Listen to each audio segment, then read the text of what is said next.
झाली रे एकदाची शाळेला सुट्टी लागली. हो ना, आता आपण धमाल करायची. गरीब घरात शिकणं म्हणजे प्रत्येक गोष्टीची जपणूक करावी लागायची. पप्पू, काय करतोयस बाळा? काही नाही आई, शाळेला सुट्टी लागली. वह्यामधली कोरी पाने फाडून ठेवतोय, म्हणजे पुढच्या वर्षी कामाला येतील.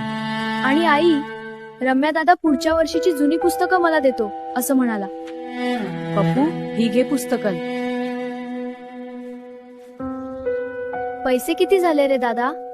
ह्या सगळ्या पुस्तकांच्या निम्म्या किमतीनं 50 रुपये होतील बघ. बरं, मी आप्पांचा पगार झाला की तुला आणून देतो पैसे.